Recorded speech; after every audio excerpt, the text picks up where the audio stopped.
Thrissur civil station പരിസരത്താണ്. ഇത് തൃശ്ശൂർ കോർപ്പറേഷനിലെ civil station division കൂടിയാണ്. ഇത് UDFൻ്റെ സ്ഥിരമായി ജയിച്ചു പോകുന്ന ഒരു ഡിവിഷനാണ്. ഇത്തവണ പക്ഷേ വാർഡ് വിഭജനത്തിൽ ചില മാറ്റങ്ങളൊക്കെ ഉണ്ട്. ഇവിടെ UDFന് വേണ്ടി ഇത്തവണ ജനവിധി തേടുന്നത് കോർപ്പറേഷൻ കൗൺസിലറായിരുന്ന ഒപ്പം തന്നെ KPCC സെക്രട്ടറിയും കൂടിയായിട്ടുള്ള A പ്രസാദാണ്. A പ്രസാദ് ഇപ്പോൾ കേരള വിഷൻ ന്യൂസിനൊപ്പമുണ്ട്. കഴിഞ്ഞ തവണ ഒരു ചെറിയ ഇഞ്ചോടിഞ്ചാണ് കൈവിട്ടു പോയത്. ഇത്തവണ എങ്ങനെയായിരിക്കും കോൺഗ്രസിൻ്റെ പ്രതീക്ഷ തൃശ്ശൂർ കോർപ്പറേഷനിൽ? തൃശ്ശൂർ കോർപ്പറേഷനകത്ത് UDFൻ്റെ ഭരണം വരുമെന്ന കാര്യത്തിനകത്ത് യാതൊരു സംശയവുമില്ല. കാരണം ഈ കോർപ്പറേഷൻ പരിധിയിൽ കഴിഞ്ഞ 10 വർഷക്കാലമായി LDFൻ്റെ ഭരണത്തിനെതിരായി അതിശക്തമായ ജനവികാരമുണ്ട്. സ്വാഭാവികമായി നമ്മൾ വീട് കയറി വോട്ട് ചെയ്യുന്ന സമയത്ത് ആളുകളുടെ പ്രതികരണം നമുക്ക് ലഭ്യമാകുന്നത് കൃത്യമായി തന്നെ ഒരു കോൺഗ്രസ് അനുകൂല ചിന്ത. അതിനേക്കാളൊക്കെ അപ്പുറത്ത് CPMൻ്റെ ഈ ഭരണത്തെ താഴെ ഇറക്കാനുള്ള ആളുകളുടെ വ്യഗ്രത നമ്മൾ കാണുന്നുണ്ട്. അത് സംസ്ഥാന തലത്തിലായാലും കോർപ്പറേഷൻ തലത്തിലായാലും ഉള്ള ഒരുപാട് വിഷയങ്ങൾ, അത് സ്വർണ്ണ പാളി വിവാദം ഉൾപ്പെടെ ഒരുപാട് വിഷയങ്ങൾ സാധാരണക്കാരെ ആളുകളെ വലിയ രീതിയിൽ സ്വാധീനിച്ചിട്ടുണ്ട്. അതുകൊണ്ട് കോൺഗ്രസ് അനുകൂലമായ ഒരു സംവിധാനം, ഐക്യജനാധിപത്യയുടെ ഭരണ സംവിധാനം കോർപ്പറേഷനകത്ത് വരും എന്ന കാര്യത്തിനകത്ത് യാതൊരു സംശയവുമില്ല. 6 ഡിവിഷൻ മാത്രമുള്ള BJP പോലും കോർപ്പറേഷൻ പിടിക്കുന്നതാണ് പറയുന്നത്. അവർ 30 സീറ്റുകളിലാണ് പ്രതീക്ഷ വയ്ക്കുന്നത്. അതിനൊരു കാരണമായി അവർ പറയുന്നത് സുരേഷ് ഗോപിക്ക് ലോക്സഭാ തെരഞ്ഞെടുപ്പിൽ ലഭിച്ച വോട്ട് വിഹിതമാണ്. ലോക്സഭാ തെരഞ്ഞെടുപ്പിൻ്റെയും നിയമസഭാ തെരഞ്ഞെടുപ്പിൻ്റെയും തദ്ദേശീയ തെരഞ്ഞെടുപ്പിൻ്റെയൊക്കെ തന്നെ വോട്ടിംഗ് പാറ്റേൺ തീർത്തും വ്യത്യസ്തമാണ്. ലോക്സഭാ തെരഞ്ഞെടുപ്പിൻ്റെ വോട്ടിംഗ് പാറ്റേൺ കണക്കിലെടുക്കുകയാണെങ്കിൽ കഴിഞ്ഞ നിയമസഭാ തെരഞ്ഞെടുപ്പിലുള്ള റിസൾട്ട് ഇത്ര സംഭവിക്കാൻ പാടില്ല. അതുകൊണ്ട് ലോക്സഭയുടെ വോട്ടിംഗ് പാറ്റേൺ യാതൊരു കാരണവശാലും നിയമസഭാ തലത്തിലുണ്ടാവില്ല, നിയമസഭയുടെ വോട്ടിംഗ് പാറ്റേൺ യാതൊരു കാരണവശാലും കോർപ്പറേഷൻ തലത്തിലുണ്ടാകാൻ പോകുന്നില്ല. അത് മൂന്ന് വ്യത്യസ്തമായിട്ടുള്ള വോട്ടിംഗ് പാറ്റേൺ ആയിരിക്കുന്ന കാര്യത്തിനകത്ത് യാതൊരു സംശയവുമില്ല. ജനറൽ ട്രെൻഡ് അല്ലെങ്കിൽ ജനറലായ ചില വിഷയങ്ങൾ സ്വാധീനിക്കുന്നതിനപ്പുറത്ത് വോട്ടിംഗ് പാറ്റേൺ തീർത്തും വ്യത്യസ്തമായിരിക്കും.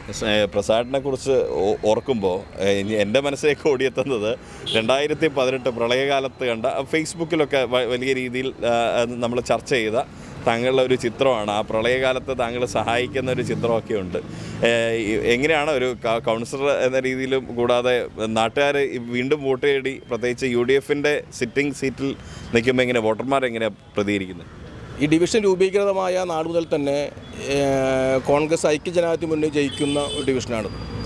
ഈ ഡിവിഷനെ ഇപ്രാവശ്യം ഇടതുപക്ഷ ജനാധിപത്യ മുന്നണി കോർപ്പറേഷൻ്റെ ഇടതുപക്ഷ ഭരണം ഈ ഡിവിഷനെ കീറിമുറിക്കുവാനും ഒപ്പം തന്നെ ഡിവിഷൻ്റെ പേര് സിവിൽ സ്റ്റേഷൻ എന്ന പേര് തന്നെ മാറ്റിക്കൊണ്ട് ഈ ഡിവിഷൻ എങ്ങനെയും ജനാധിപത്യ മാർഗങ്ങളിൽ പരാജയപ്പെടുമ്പോൾ മറ്റ് ശ്രമങ്ങൾ ഉപയോഗത്തിൻ്റെ ഭാഗമായി പിടിച്ചെടുക്കാൻ ശ്രമം നടത്തിയതാണ്. അതിനെതിരെ ഇലക്ഷൻ കമ്മീഷനിലും മറ്റും പോയിട്ടാണ് ഭാഗ്യമായിട്ടെങ്കിലും ഈ ഡിവിഷൻ ഇത്തരത്തിൽ പുനഃസ്ഥാപിക്കാൻ നമുക്ക് സാധിച്ചത്.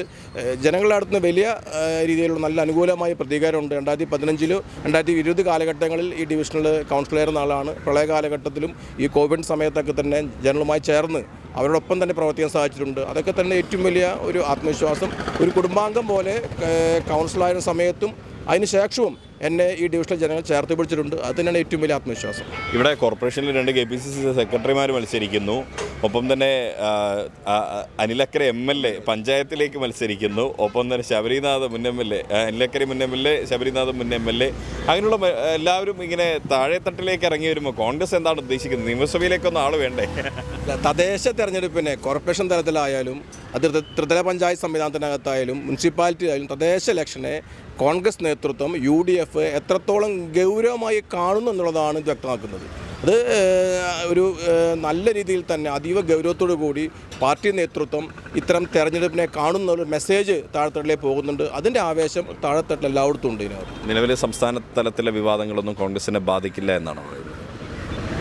സ്വാഭാവികമായി അത്ര വിവാദം തന്നെ കോൺഗ്രസിനെ UDFനെ ബാധിക്കേണ്ട സാഹചര്യമില്ല. കാരണം ഒരു വിഷയമുണ്ടായപ്പോൾ അതിനകത്ത് ഏറ്റവും മാതൃകാപരമായി നിലപാട് സ്വീകരിച്ചത് കോൺഗ്രസ് പാർട്ടിയും UDFുമാണ്. മറ്റ് പാർട്ടികൾക്കൊന്നും തന്നെ ആലോചിക്കാൻ പോലും കഴിയാത്ത നിലപാടാണ് ഈ വിഷയത്തിൽ കോൺഗ്രസ് നേതൃത്വം എടുത്തിട്ടുള്ളത്. അതുകൊണ്ട് അത്തരം ഒരു വിവാദമൊന്നും തന്നെ ഈ തെരഞ്ഞെടുപ്പിൽ കോൺഗ്രസിനെ ബാധിക്കുന്ന ഘടകങ്ങളല്ല. തൃശ്ശൂർ കോർപ്പറേഷനിൽ വീണ്ടും ഒരു UDF മേയർ ഉണ്ടാവും ഇത്തവണ.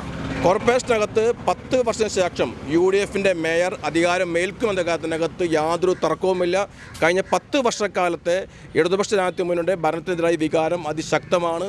കോൺഗ്രസ് അനുകൂലമായ ഒരു ഭരണ സംവിധാനം, ഐക്യജനാധിപത്യത്തിൻ്റെ ഭരണ സംവിധാനം കോർപ്പറേഷനകത്തുണ്ടാവും. എന്തായാലും നല്ലൊരു വ്യക്തിയാണ്, നല്ലൊരു മനുഷ്യരാണ്, അതിലുപരി നല്ലൊരു വീണ്ടും ജനപ്രതിനിധിയാവട്ടെ എന്ന് ആശംസിക്കുകയാണ്. ഓക്കെ.